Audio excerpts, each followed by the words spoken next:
Hello, welcome back. Today I'm sharing 7 things not to do when decluttering. If you're new here, my name is Shannon and you can hit the subscribe button to join my channel. Don't try to organize in the middle of decluttering. It can really slow down the decluttering process. So I always recommend, and what I like to do personally, is declutter everything, decide what you want to keep, just make some piles, what you want to get rid of, donate, all of that, and wait to do the organizing until you're completely done decluttering. Here's a great example in my parents' home. When my mom and I were done going through all of her dishes and china, we waited till the very end before we put it all back in a very organized way. If we had started organizing halfway through, then it would probably have been something we would have had to do twice. In case you're interested, I have an ebook on exactly how we decluttered, and I'll link it down below. Number 2 is don't worry where something is going to go in your home. This kind of goes along the same lines as organizing, but I've seen some people declutter and they want to put something where it goes in another room. What I do is I just make a box of things that belong in a different room, so therefore you're not having to stop what you're doing, go out of the room, take the items out of the room. You can just stay in the current area that you're decluttering, focus on that decluttering, and just make a pile of stuff that is meant for another area. And also try not to think about where something should go. So if you don't know if it goes in another room, or you don't know where this item should live eventually, again, just worry about that once you've gone through all of the current stuff you need to go through and figure out what stays and what goes first before you realize you want to go take that item somewhere.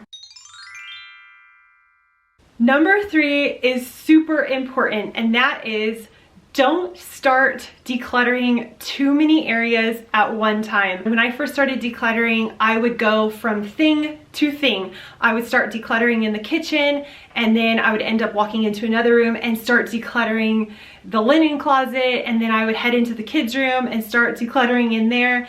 And that's really hard and it can get really confusing. So I like to now focus on one area at a time, and even an area within an area. So for instance, if I was decluttering this bedroom, I might start with just one side table, open the drawer, one drawer, and go through, see what I don't need, finish that drawer completely, and then shut it. Don't organize it, just shut the drawer, and then head on to the next drawer or the next section.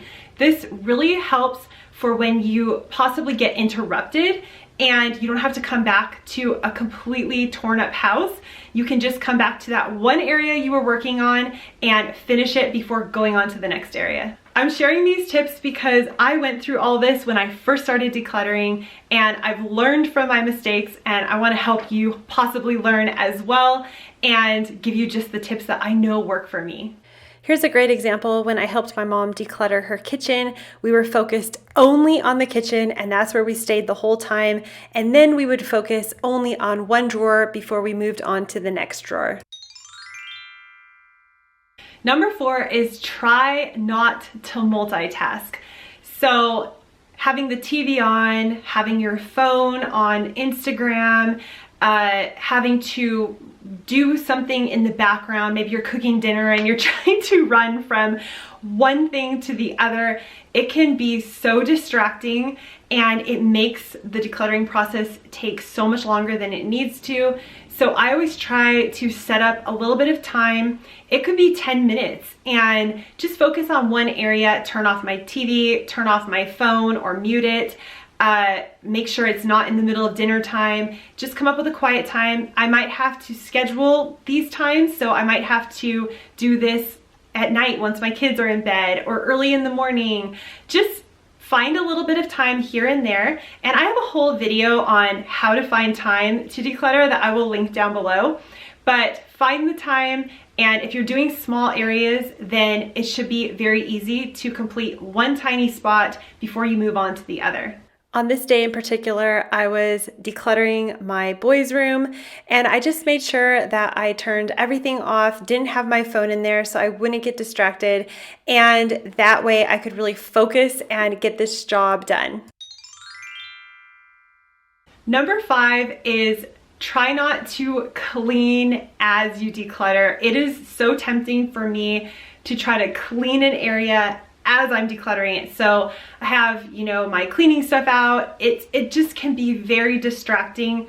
And then all of a sudden I'm not decluttering anymore. I'm just cleaning my house. And I try not to do the two at once anymore. Of course, if you're pulling something out that you're gonna have out for a short time and put right back, then maybe have the vacuum out or clean that one little area. But I really try not to clean as I go because it can be super distracting, especially if you're someone who gets distracted easily and gets overwhelmed easily. Just focus on only the decluttering and save the cleaning for when you're done.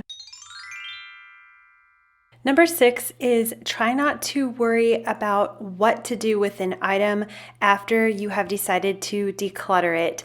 It is much easier to wait until after you're done with the whole decluttering process and then try to figure out where the item should be decluttered to. That is something that I know whenever I've helped my mom declutter. In the beginning, it was very difficult for her to not always ask. She'd pick up an item and ask, where is this going to go? Is it going to be sold? Am I going to give it to a family member? Just where's the item going to go? And I have found if I stop to worry about what's going to happen to the item once I declutter it, sometimes I feel guilty and then I end up keeping something I don't need, use, or want anymore. So try not to worry about where the item is going until you've finished decluttering and you have your piles, and then you can decide, am I going to sell this? Am I going to donate it? Is this trash? Can it be recycled? Worry at the very end after you're done decluttering. Number 7 is very hard for most people, myself included, is try not to feel bad that you are getting rid of the item. Again, that can slow down the decluttering process. If you feel bad about getting rid of something that just didn't work for your life, you tried it, it didn't work, you're not using it, what is the point of keeping it? You have to ask yourself. It's never going to be used, and maybe someone else can use that item and get some benefits from it. So try not to feel bad when you are decluttering things. We are all just human and we sometimes buy things we thought we would use and we didn't. So that's another thing that can slow down the decluttering process, is if you're constantly feeling bad. It should be, in my mind, more of a positive thing. And hopefully when I get declutter things, I hope that someone else can use it and get some joy out of the item. Thank you so much for joining me today. Make sure you stop by my blog. I have it linked down below. Check out all of my blog posts about decluttering and minimalism. I have tons of tips over there. If you're new, hit the subscribe button to join my channel, and I'll see you in the next video. Bye.